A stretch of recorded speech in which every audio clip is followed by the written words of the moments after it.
Halo Sumatera Utara hari ini kembali menjumpai Anda untuk edisi Senin 23 September 2024 bersama kami. Saya Lukman Hakim Sitorus. Dan saya Ayu Alvinia Kori. Sejumlah informasi aktual seputar Sumatera Utara telah dirangkum tim redaksi kami untuk Anda. Dan berikut Sumatera Utara hari ini selengkapnya.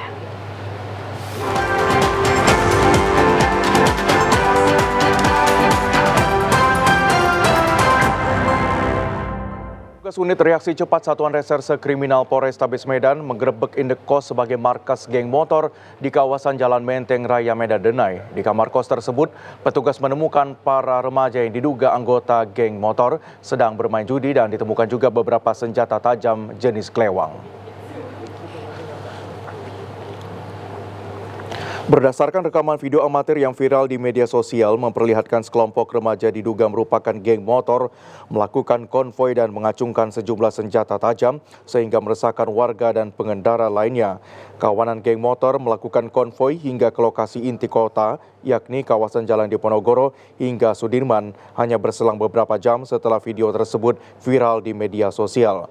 Tim unit reaksi cepat Satreskrim Polrestabes Medan menggerebek tempat kos-kosan di kawasan Jalan Menteng Raya yang selama ini diduga sebagai markas kawanan geng motor. Kasat Reskrim Polrestabes Medan Kompol Jama Kita Purba mengatakan saat digerebek petugas mendapati 10 remaja diduga anggota geng motor sedang bermain judi di dalam salah satu kamar. Petugas juga mendapati sejumlah barang bukti berupa senjata tajam jenis kelewang yang diduga kerap digunakan untuk melakukan tawuran. Berkaitan yang kegiatan adanya geng motor sekira jam 15.00 melaksanakan mobil di inti kota, tepatnya di seputaran Jalan Diponegoro. Kemudian tim URC bergerak cepat dan berawal diamankan satu orang oleh tim URC. Kemudian kita lanjut ke pengembangan, tepatnya salah satu markas geng motor yang ada di Jalan Menteng Raya dan Menteng di Winkung Polsek Medan. Petugas lalu membawa 10 remaja yang diduga anggota geng motor beserta 7 sepeda motor tanpa surat-surat yang ditemui di kos-kosan tersebut ke Mapolrestabes Medan untuk diperiksa lebih lanjut. Kita beralih ke Kabupaten Asahan, pemirsa. Unit Kejahatan dan Kekerasan Satuan Reserse Kriminal Polres Asahan meringkus seorang pria yang merupakan residivis kasus pencurian dengan pemberatan. Tersangka berinisial FW harus tertatih-tatih saat digiring petugas ke unit Jatanras Polres Asahan akibat luka tembak di kakinya. Petugas terpaksa memberikan tindakan tegas karena tersangka berusaha melarikan diri saat akan ditangkap. Tersangka yang sudah beberapa kali dipidana penjara kembali ditangkap polisi karena melakukan aksi pencurian di sejumlah tempat di sekitaran kota Kisaran. Selain menangkap tersangka, petugas juga mengamankan 2 unit telepon genggam yang dicuri dari rumah korbannya. Kepala unit Jatanras Polres Asahan Ibda Supangat mengatakan uang hasil penjualan barang curian digunakan tersangka untuk kebutuhan sehari-hari dan membeli narkoba. Tadi malam, unit Jatanras Polres Asahan berhasil mengamankan pelaku pencurian dengan pemberatan. Pengungkapan itu berdasarkan laporan polisi.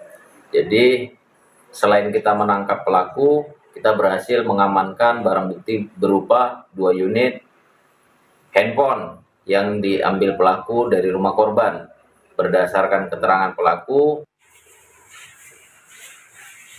akibat perbuatannya, tersangka dijerat pasal 363 KUHP dengan ancaman hukuman penjara selama 7 tahun. Polisi juga masih menyelidiki pihak yang bekerja sama dengan tersangka dalam melakukan aksi kejahatannya. Memanfaatkan waktu di saat korbannya tengah tertidur, komplotan maling di Sunggal beraksi membobol rumah warga. Sepeda motor dan perlengkapan rumah tangga raib dibawa kabur.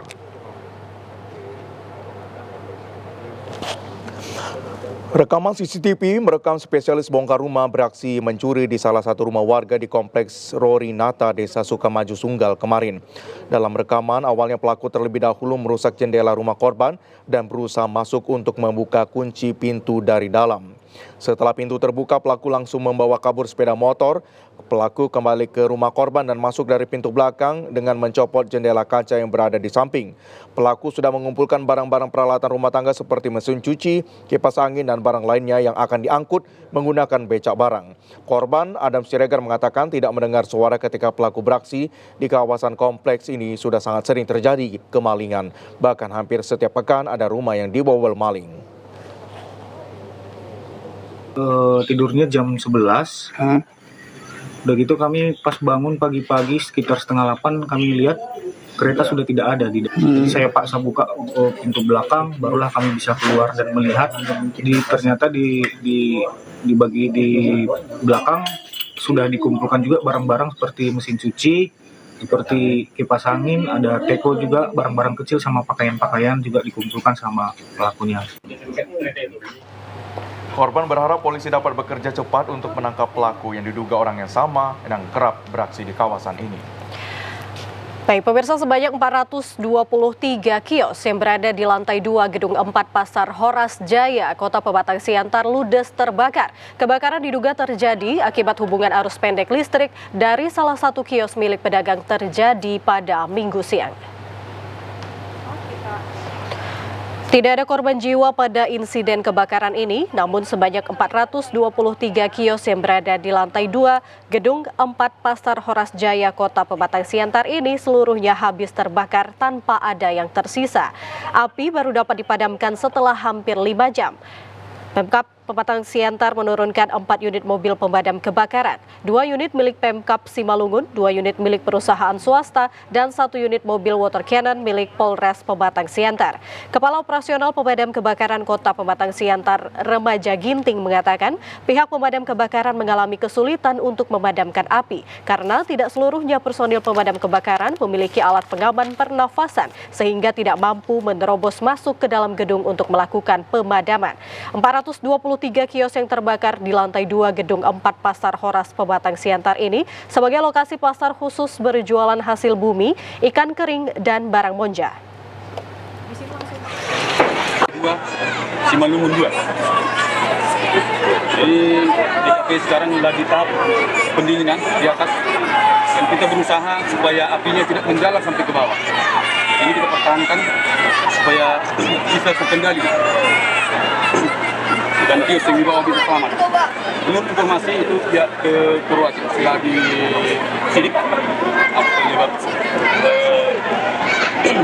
65 nanti sidik kita bisa informasi ke Polsek.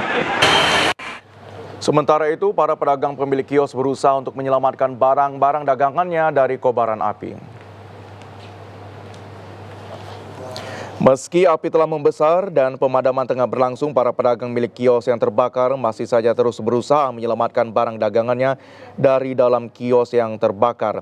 Ratusan warga juga berkerumun sekitar lokasi Gedung 4 Pasar Horas yang terbakar, sehingga petugas dan mobil pemadam kebakaran kesulitan untuk melakukan aktivitas pemadaman api. Para pemadam ini dan para pedagang ini hanya dapat menyelamatkan barang-barang dan harus merelakan barang lainnya hangus terbakar. Untuk diketahui, lantai 2 Gedung 4 Pasar Horas Pematang Siantar merupakan lokasi khusus yang menjual segala jenis bumi, ikan kering, dan barang-barang bekas. Meski kios di lantai 2 Gedung 4 ini keseluruhannya habis terbakar, namun api tidak sampai menjalar ke lantai 1, sehingga kios yang berada di lantai 1 selamat dari insiden kebakaran.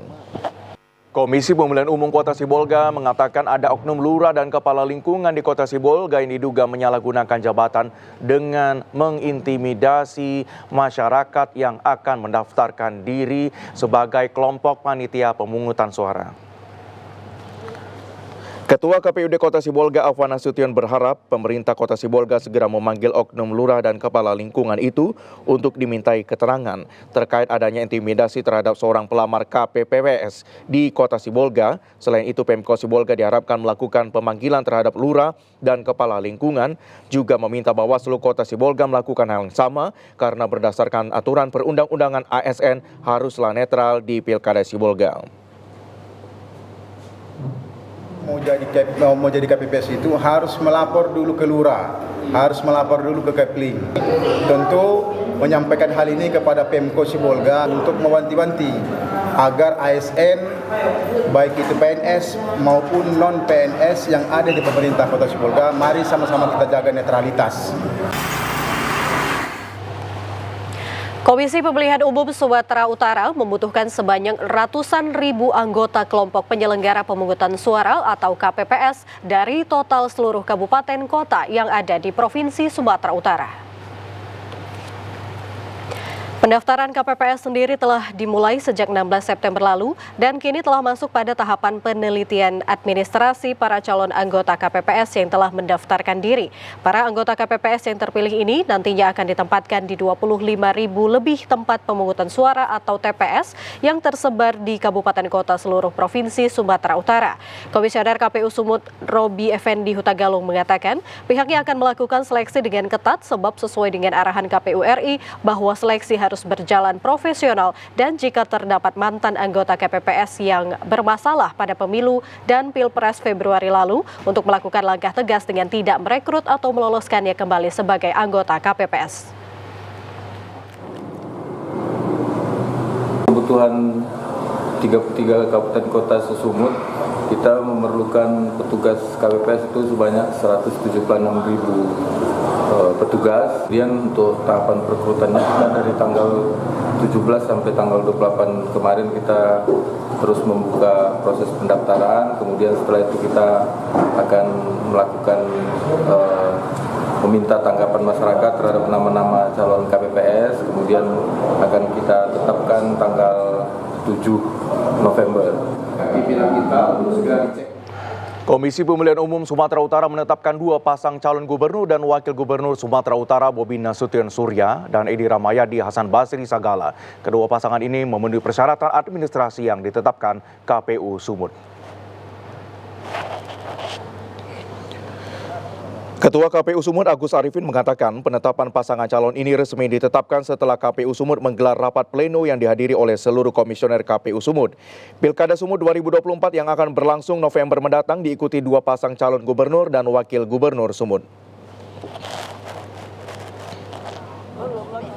Pertama, pasangan calon yang sudah kita tetapkan. Pertama, pasangan calon atas nama Bapak Muhammad Bobi Habib Nasution, SEMM, dan Haji Surya BC, yang diusulkan oleh gabungan partai politik. Dan yang kedua, pasangan calon atas nama Bapak Edi Rahmayadi dan Hasan Basri Sagala, yang diusul oleh gabungan partai politik.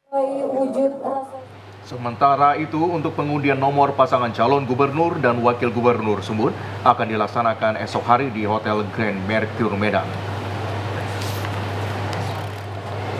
Setelah menggelar rapat pleno tertutup, KPU Medan menetapkan 3 pasangan calon wali kota dan wakil wali kota peserta Pilkada 2024 di kantor KPU Medan Jalan Kejaksaan Medan Minggu siang. 3 pasangan calon tersebut nantinya akan mengikuti tahapan selanjutnya pencabutan nomor. 3 pasangan calon wali kota dan wakil wali kota Pilkada 2024 yang telah ditetapkan oleh KPU Medan, yakni pasangan Riko Waas dan Zakiuddin. Pasangan ini mendapat 8 dukungan dari partai politik, dengan Profesor Ridha Dharmajaya dan Abdul Rani mendapat 8 dukungan dari 8 partai politik. Pasangan lainnya Hidayatullah dan Yashir Ridho Lubis yang mendapat 1 dukungan dari partai politik. Penetapan ini dilakukan KPU Medan melalui rapat pleno tertutup yang dipimpin Ketua KPU Medan Mutia Atika. KPU telah menetapkan tahapan Pilkada 2024, masa kampanye akan dilaksanakan pada 25 September 2024 sampai 23 November 2024. Pemungutan suara akan dilaksanakan pada 27 November 2024. Mutia Atika mengatakan berkas 3 paslon telah dinyatakan lengkap dan 3 paslon ini akan mengikuti pengundian nomor urut yang akan dilaksanakan pada Senin malam 23 September 2024 di Hotel Selekta Medan. Hasil rapat pleno kami membahas mengenai kelengkapan berkas yang telah terverifikasi. Ketiga paslon sudah lengkap berkasnya, kemudian hasilnya kami menetapkan Kak Mas itu menjadi calon wali kota dan wakil wali kota Medan tahun 2024. Untuk selanjutnya nanti kami KPU Kota Medan akan melakukan pengundian dan penetapan nomor urut ketiga pasangan calon wali kota dan wakil wali kota yang dilaksanakan tanggal 23 September 2024 di Selekta Hotel pada jam 7 malam. Komisi Pemilihan Umum KPU Kota Binjai menggelar sosialisasi pendidikan pemilih Pilkada Serentak 2024 kepada penyandang disabilitas di Jalan Gatot Subroto, Kecamatan Binjai Kota. Kegiatan ini bertujuan untuk meningkatkan partisipasi pemilih disabilitas pada Pilkada Serentak mendatang.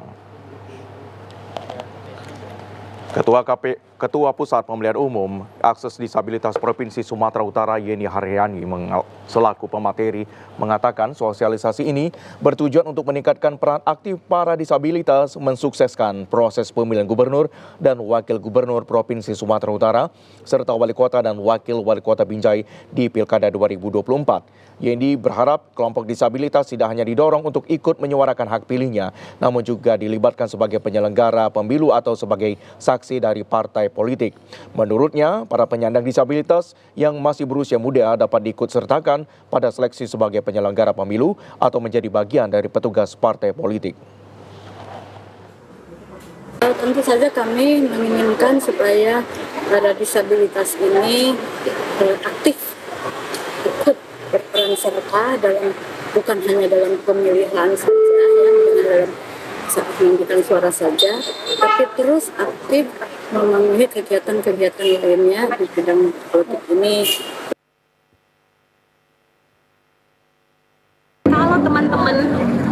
Kalau teman-teman tulis selama ada JBI itu mereka akan aktif. Tadi pun Bapak bisa saksikan kan, mereka berdiskusi, mereka paham bahwa Undang-Undang Nomor 8 Tahun 2016 itu seperti senjata bagi disabilitas yang disampaikan oleh Bu Jenny narasumber.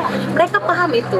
Tadi ketika Pak Muli dari Dinas Sosial Binjai, ketika Pak Muli bicara tentang hak-hak disabilitas dipilih dan memilih membentuk organisasi, mereka paham. Kenapa? Karena ada akses juru bahasa isyarat. Panitia Pengawas Kecamatan Binjai Selatan menggelar sosialisasi pengawasan pemilihan secara tatap muka pada Pilkada Serentak tahun 2024. Sosialisasi ini berlangsung di The Kova Resto Jalan Padang Sedimpuan, Kelurahan Rambung Dalam, bertujuan agar setiap orang ikut serta pada pengawasan pelaksanaan tahapan pilkada. Sosialisasi pengawasan pemilihan ini dibuka oleh Ketua Panwascam Binjai Selatan, Dedi Anora, didampingi beberapa anggota Panwascam lainnya sebagai pemateri, yakni Raden Deni Atira yang merupakan dosen di Fakultas Fisip UISU Medan. Kegiatan ini menghadirkan puluhan warga dari Kecamatan Binjai Selatan, mulai dari tokoh masyarakat, pemuda, dan tokoh agama. Latar belakang kegiatan ini digelar karena pada Pilkada 2024 yang digelar secara serentak merupakan momentum penting pada proses demokrasi di Indonesia, sehingga sosialisasi ini penting dilakukan sebagai salah satu metode yang efektif untuk memastikan pelaksanaan pemilihan berjalan transparan dan adil. Ketua Panwascam Binjai Selatan, Dedi Anora, mengatakan sosialisasi ini bertujuan untuk meningkatkan pemahaman masyarakat terkait pentingnya pengawasan partisipatif. Panwascam Binjai Selatan menggandeng berbagai pihak, termasuk elemen masyarakat, agar menjadi bagian dalam pengawasan pemilu. Ada menemukan kecurangan bisa langsung melaporkan ke Panwascam terdekat untuk segera ditindaklanjuti. Itu sosialisasi partisipatif masyarakat untuk Pilkada tahun 2024, dan inputnya itu berharap supaya masyarakat ikut berperan aktif untuk ikut mengawasi pilkada nanti. Karena kebijakannya penyelenggara khususnya Panwascam Binjai Selatan itu bukan tidak mumpuni ya, setidaknya berharap besar pada masyarakat untuk berperan aktif. Kami berharap pada masyarakat bisa ikut, kembali lagi saya tekankan bahwasannya bisa ikut berpartisipasi untuk mengawasi jalannya tahapan-tahapan pilkada, sehingga apapun pilkadanya bisa disampaikan ke kami, bisa silakan datang ke Jalan Gunung Jaya, tepatnya di Kelurahan Binjai Estate, Kecamatan Binjai Selatan. Di situ. Komisi Pemilihan Umum KPUD Kabupaten Toba menetapkan 3 pasangan calon Bupati dan Wakil Bupati Toba pada Pilkada Serentak tahun 2024.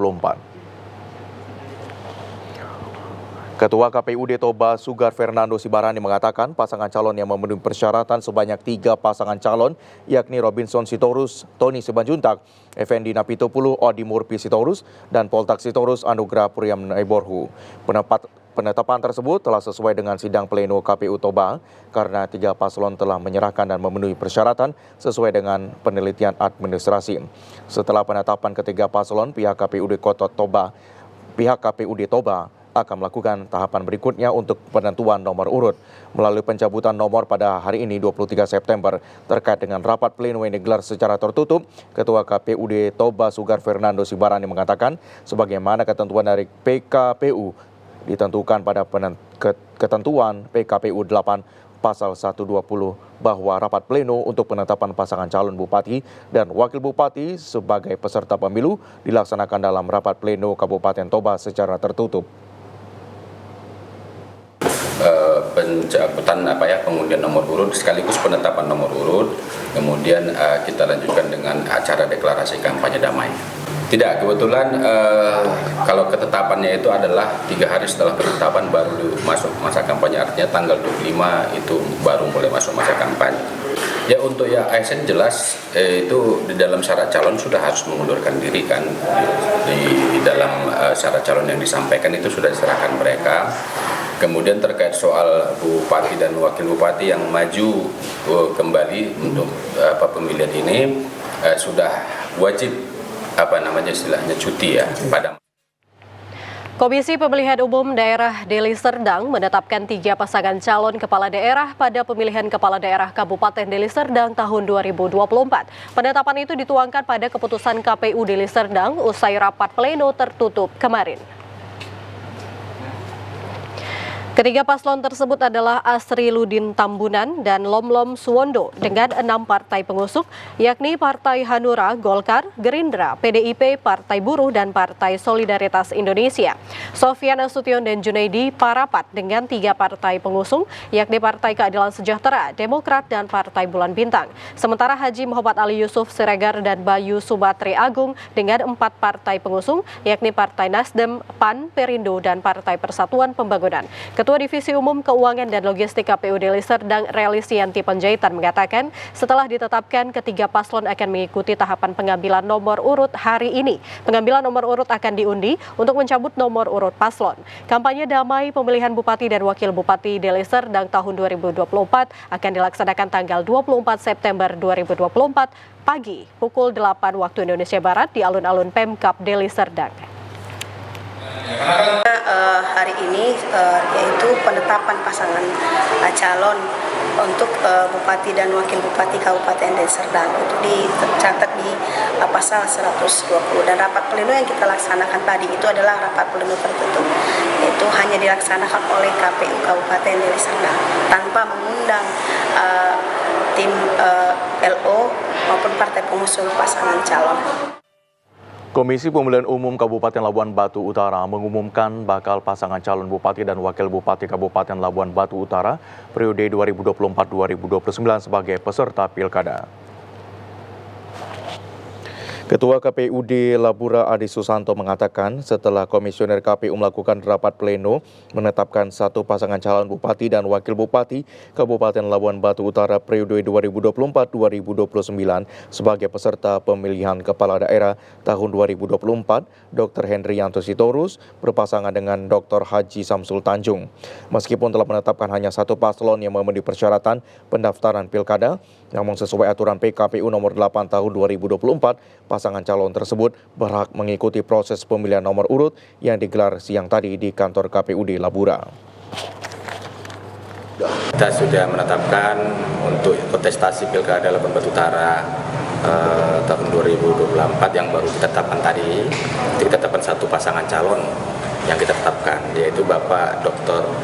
Hendrianto Sitorus SMM dan calon wakilnya adalah Bapak Haji Dr. Samsul Tanjung STMA, seperti itu. Yang sudah mendaftar itu ada 2 pasangan calon, begitu hasil verifikasi kita tadi malam kita sampaikan bahwa pasangan calon yang satu lagi tidak bisa kita tetapkan menjadi pasangan calon. Komisi Pemilihan Umum Kabupaten Labura menggelar rapat koordinasi persiapan dan mekanisme pengundian nomor urut paslon. Bupati dan Wakil Bupati di Aula Kantor KPUD Labura di Jalan Utama Wonosari, Kantor Camat Kuala Hulu bersama petugas TNI Polri dan perwakilan tim sukses paslon.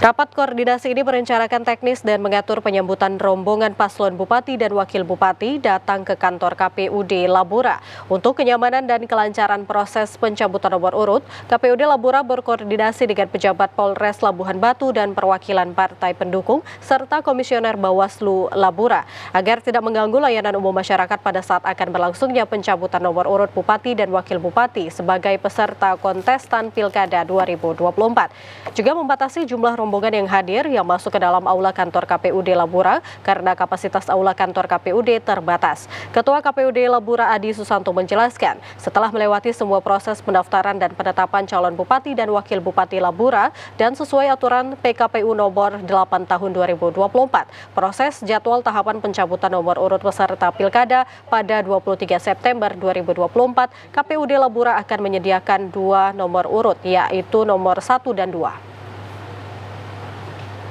Terkait dengan persiapan tentu itu kan melibatkan banyak orang ya. Apakah memang besok kegiatan kita itu jangan sampai mengganggu ketertiban, mengganggu layanan banyak orang seperti itu.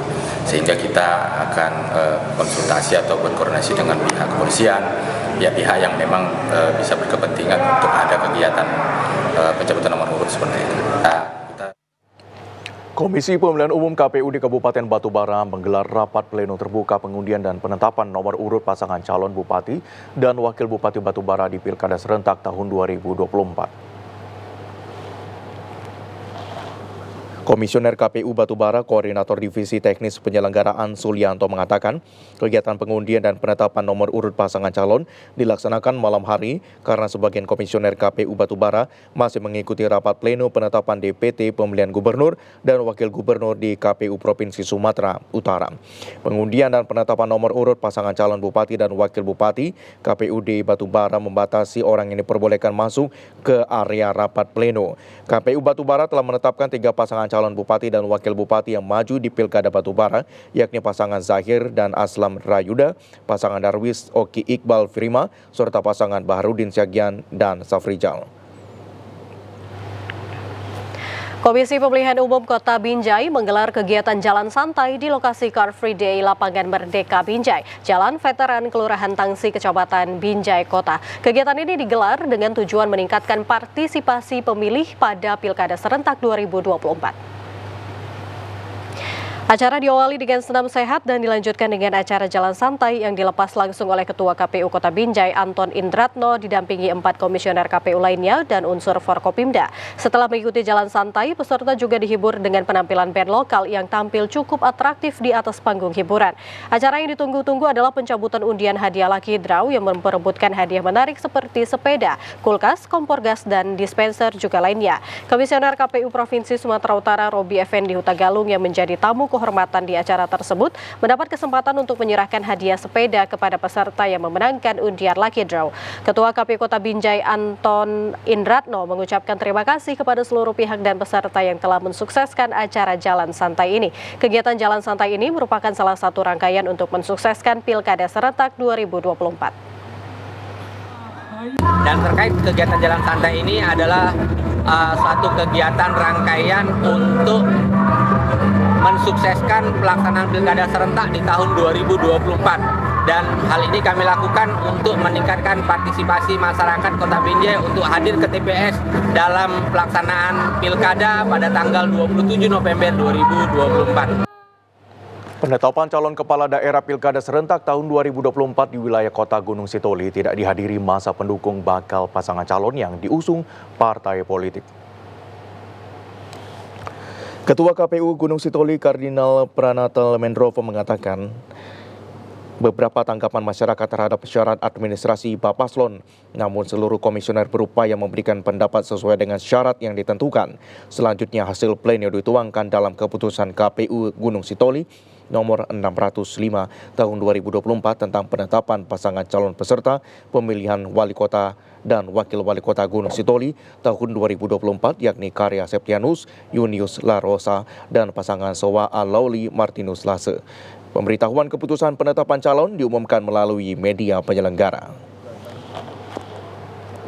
Bertimbang lengkap telah mengadakan rapat pleno tertutup dan secara bulat kita menyatakan kedua bakal pasangan calon yang telah mendaftar pada periode 27 sampai 29 Agustus, kedua bakal pasangan calon ini kami nyatakan ditetapkan dan resmi menjadi calon wali kota dan juga calon wakil wali kota untuk pemilihan kepala daerah serentak tahun 2024. Ya, agenda selanjutnya sesuai juga dengan PKPU 2 tahun 2024. Besok tanggal 23 September kita akan melakukan pengundian nomor urut dan juga penetapan nomor urut calon wali kota dan calon wakil wali kota.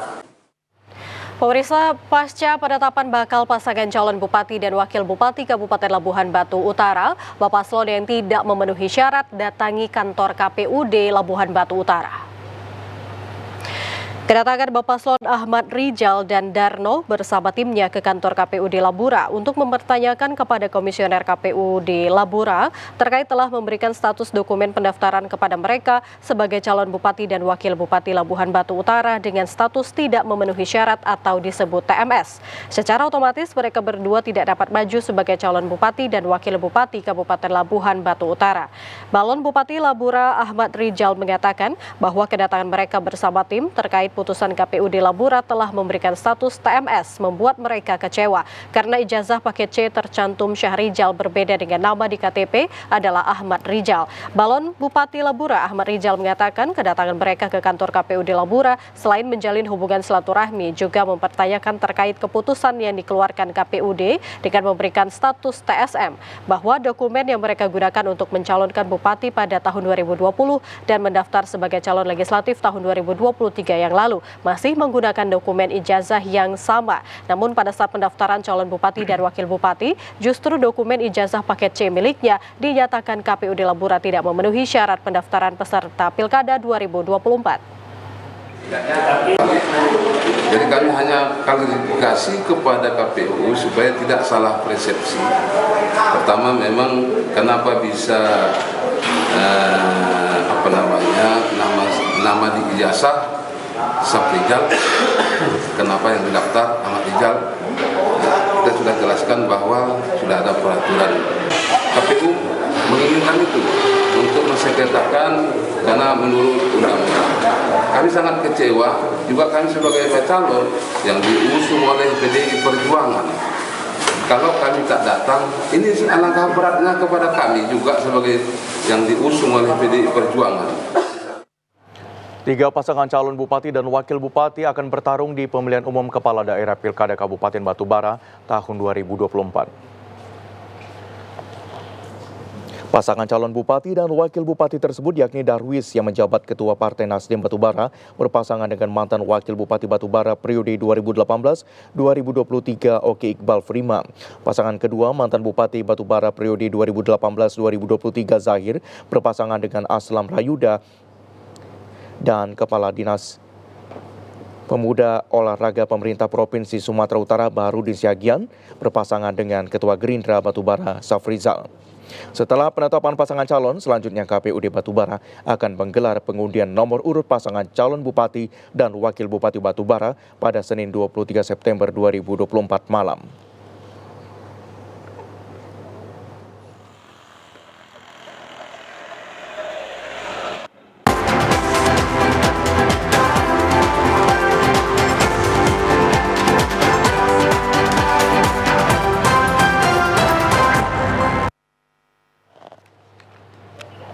Ya, saudara, kami akan kembali dengan informasi lainnya di mana menyambut HUT TNI ke-79 Kodam 1 Bukit Barisan menggelar bakti kesehatan dan bakti sosial. Ribuan masyarakat sangat antusias mengikuti kegiatan ini.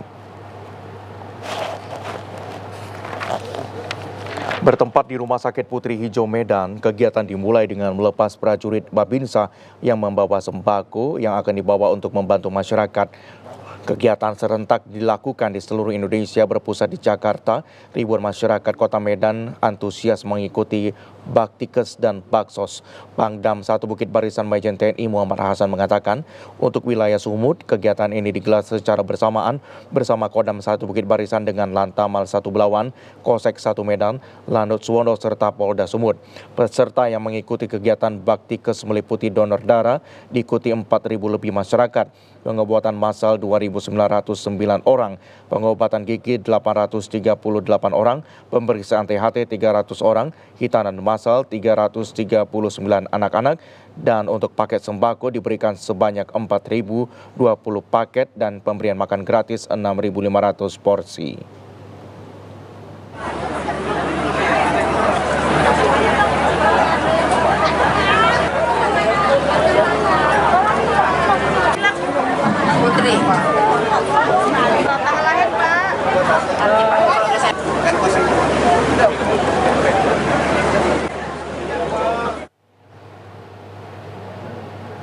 Kementerian Agama mengapresiasi keberadaan kelompok bimbingan ibadah haji dan umroh KBIHU memiliki peranan penting bagi pemerintah hingga mampu memberi pelayanan kepada masyarakat dalam melaksanakan ibadah di Tanah Suci Arab Saudi dengan baik.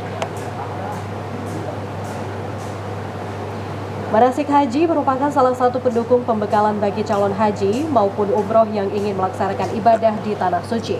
Pembekalan manasik haji yang rutin tersebut juga dilakukan setiap bulannya oleh KBIHU Al-Adliyah Medan, merupakan salah satu program pelayanan kepada calon jamaah haji maupun umroh. Materi pembekalan manasik haji yang diberikan kepada jamaah diantaranya fikih, akhlak, tauhid, teknis ibadah, sejarah, dan regulasi kebijakan haji yang dibimbing oleh al-ustadz berpengalaman dan terakreditasi. Selain itu juga memastikan kesehatan para jamaah sebelum berangkat ibadah haji tetap prima. Kelompok bimbingan ibadah haji dan umroh Al-Adliyah Medan melibatkan tim medis melayani setiap pertemuan manasik. Pimpinan Al-Adliyah Medan Haji Ihwan Syah Nasution mengatakan, sebagai salah satu kelompok bimbingan ibadah haji dan umroh terbaik di Kota Medan, senantiasa memberi pelayanan prima dengan melibatkan pemerintah dan stakeholder terkait.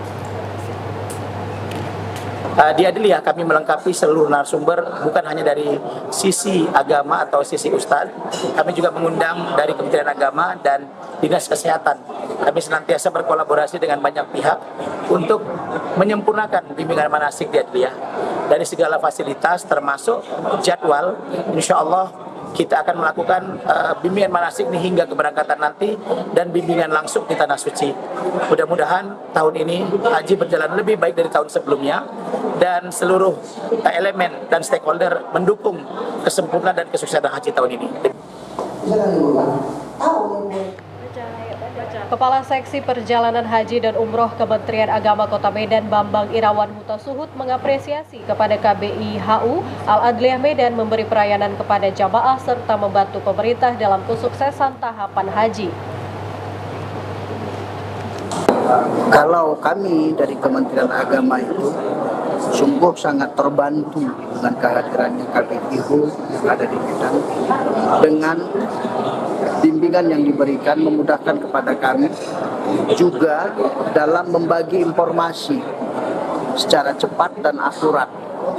Nah, dan harapan kami untuk jemaah haji Kota Medan yang bisa dilihat di Haji Pintar tentang keberangkatannya yang pada hari ini berangkat tahun 2025, dipersilahkanlah untuk dapat hadir, untuk dapat mengikuti bimbingan manasik di KBIHU yang ada, yang terdekat dengan domisilinya. Sinergitas pemerintah bersama kelompok bimbingan ibadah haji dan umroh diharapkan mampu terwujudnya haji yang mabrur. Sebanyak 2.000 jemaat dan pemuda HKBP serta perwakilan gereja, diantaranya jemaat gereja HKI, GKPS, GKPU juga GAMKI maupun pengurus BKG termasuk FKUB serta pemerintah mengikuti kebaktian kebangunan iman di Convention Hall Geraha Bhinneka Perkasa Lubuk Pakam. Kebaktian bersama merayakan masa penciptaan dan mensyukuri kebesaran Tuhan dalam seluruh ciptaan dengan harapan jemaat bertindak bersama sebagai ciptaan Tuhan yang tertinggi berkewajiban memelihara serta melestarikan lingkungan. Sebagai wujud nyata telah dilakukan penanaman pohon dan gerakan kebersihan lingkungan oleh setiap jemaat gereja. Bahkan telah menerima bantuan pohon dari Dinas Lingkungan Hidup 600 batang. Menurut Preses HKBP Distrik 29 Deli Serdang, Pendeta Horace M. Purba MTH, kebaktian kebangunan iman mengakhiri puncak tahun ekumene inklusif 2024 di HKBP Distrik 29 Deli Serdang. Sebelumnya telah dilakukan pelayanan ke warga binaan di Lapas Pancur Batu, sekaligus pemberian alat olahraga bola voli, pelayanan terhadap kaum difabel, yaitu anak-anak istimewa dengan naik CD, baptisan dan pemberian alat bantu sekaligus pemberian tali asi. Sementara semua sumber dana menurut Preses HKBP Distrik 29 Deli Serdang berasal dari kegiatan dengan gerakan Sanggolom Boras Momen 125 tahun Jubileum Sending HKBP. Sumber juga melalui acara Malam Dana dan Malam Nada serta dana oleh HKBP Distrik 29 Deli Serdang. Diharapkan generasi muda HKBP semakin bertumbuh imannya sebagai anak-anak Tuhan. Tampil pemberita firman Ketua STT Siantar Pendeta Dr. Sukamto Limbong. Pada kesempatan itu diberikan cenderamata ulos kepada tokoh masyarakat Dr. Asliluddin Tambunan.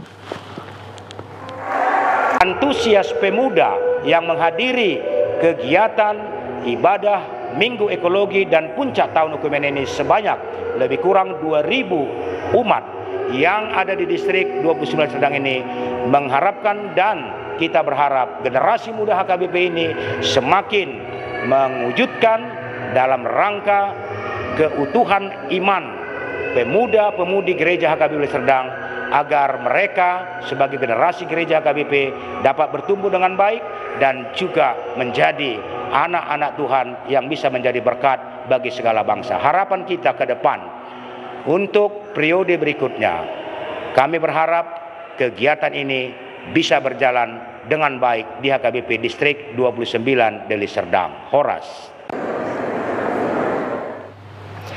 Penguatan profil pelajar Pancasila merupakan terobosan terbaru dalam dunia pendidikan yang mewajibkan siswa belajar semua bidang dan tidak harus belajar di lingkungan sekolah saja.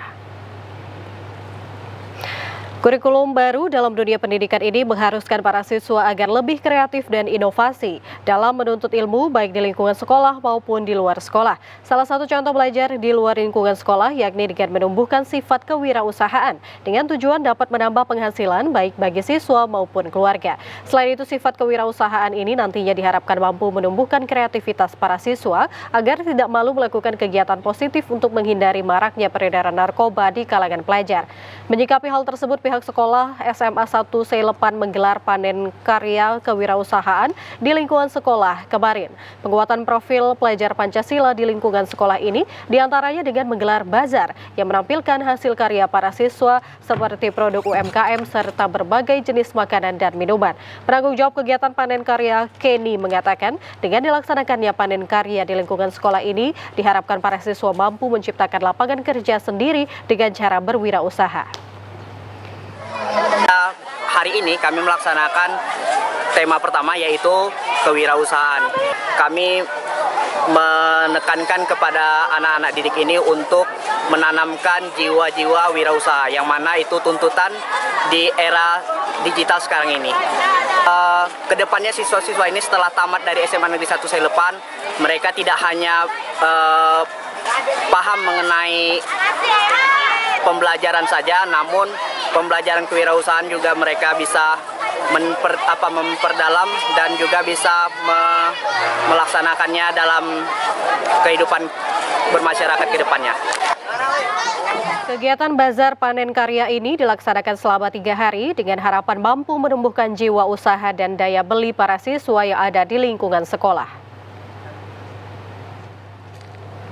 Balapan becak mesin Vespa hiburan para pengunjung kejuaraan Super Grass Track Open memperebutkan hadiah dari Bobi Afif Nasution. Balapan becak bermotor khusus bermesin Vespa menjadi pusat perhatian para pengunjung karena jarang ditemukan. Balapan becak mesin Vespa hanya ditemukan di daerah Tabaksel. Becak Vespa balap ini telah dimodifikasi mulai dari mesin, ban, dan struktur becak. Peserta telah dilengkapi dengan pelindung untuk mengantisipasi bahaya saat terjadi insiden. Balapan becak bermotor ini diikuti peserta dari berbagai daerah, yakni Padang Sidempuan, Padang Lawas Utara, Padang Lawas, dan Mandailing Natal. Pak, selamat bertanding, junjung sportivitas. Bagi yang nanti menang, bisa mempertahankan untuk kelanjutan ke depan. Bagi yang kalah menjadi penyemangat untuk event-event yang akan datang. Open yang diadakan oleh di Mandailing Natal. Dan ini juga sekali lagi saya ucapkan kepada Bapak Bobi Nasution. Hari ini beliau menyumbangkan 1 sepeda motor untuk nanti siapa yang juara di kelas opennya Mandailing Natal. Untuk event itu.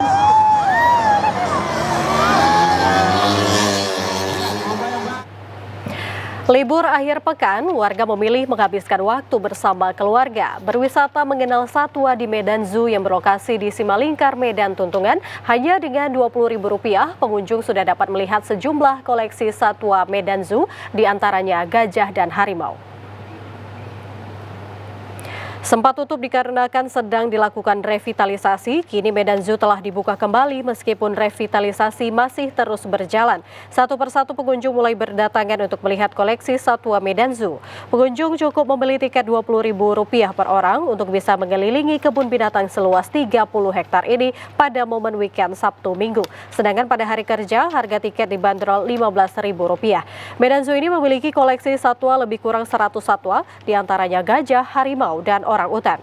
Saat ini Medan Zoo terlihat sudah lebih baik dan terawat. Pengunjung harus sedikit bersabar menunggu revitalisasi Medan Zoo selesai. Saat ini Pemko Medan baru saja membuka wisata hutan bercahaya yang disebut Magical Forest Duna Glow. Salah seorang pengunjung, Bastian, mengatakan ia memilih berlibur di akhir pekan bersama keluarganya ke Medan Zoo. Selain harga tiket masuk yang murah, ia dapat mengenalkan satwa-satwa kepada anak mereka. Sebagai bentuk kepedulian terhadap Medan Zoo, Bastian berharap masyarakat Kota Medan agar mengajak seluruh keluarga dan kerabat untuk mengunjungi Medan Zoo. Dengan kemajuan yang sekarang ini ketimbang yang lalu-lalu, udah lebih mantap, udah lebih terawat. Harapan untuk kedepannya mungkin satwanya dilengkapi, agar lebih lengkap aja. Ya, dari kita datang kemari itu salah satu etiket kita untuk mengembangkan wisata Medan Zoo ini. Seperti diketahui, koleksi satwa harimau Sumatera Medan Zoo kembali berkurang. Wali Kota Medan melalui media sosialnya menyiarkan si manis harimau Sumatera mati di kandangnya pada 20 September lalu. Berikut kami sampaikan perakiraan cuaca di sejumlah daerah Sumatera Utara dari Badan Meteorologi, Klimatologi, dan Geofisika Wilayah 1 Medan yang berlaku untuk besok Selasa 24 September 2024. Halo Sobat BMKG, senang sekali rasanya dapat bertemu kembali dengan saya Putri Afrija, Prakirawan BBMKG Wilayah 1 Medan yang akan memberikan informasi perakiraan cuaca dan hotspot Provinsi Sumatera Utara Selasa 24 September 2024. Pada pagi hari berawan dan berpotensi hujan ringan hingga sedang di sebagian wilayah Sumatera Utara. Hujan sedang berpotensi di wilayah Asahan, Labuan Batu Selatan, Labuan Batu Utara, dan sekitarnya. Untuk siang menuju sore hari, berawan dan berpotensi hujan ringan hingga lebat di sebagian wilayah Sumatera Utara. Hujan sedang berpotensi di wilayah Dairi, Humbang Hasundutan, Kota Sibolga, Mandailing Natal, Padang Lawas Utara, Tapanuli Selatan, Tapanuli Tengah, Tapanuli Utara, dan sekitarnya. Sedangkan untuk hujan lebat berpotensi di wilayah Karo dan sekitarnya. Malam hari berpotensi hujan ringan hingga lebat di sebagian wilayah Sumatera Utara. Hujan lebat berpotensi di wilayah Dairi, Deli Serdang, Humbang Hasundutan, Karo, Kota Binjai, Kota Medan, Langkat, Mandailing Natal, Pakpak Barat, Samosir, dan sekitarnya. Untuk dini hari, berawan dan berpotensi hujan ringan di sebagian besar wilayah Sumatera Utara. Suhu udara berkisar antara 14 hingga 31 derajat Celcius, kelembapan udara berkisar antara 77 hingga 98%, untuk angin bertiup dari arah tenggara hingga selatan dengan kecepatan berkisar antara 4 hingga 11 km per jam. Untuk titik panas di wilayah Sumatera Utara pada pantauan tanggal 22 September 2024, terdapat 6 titik panas di wilayah Sumatera Utara.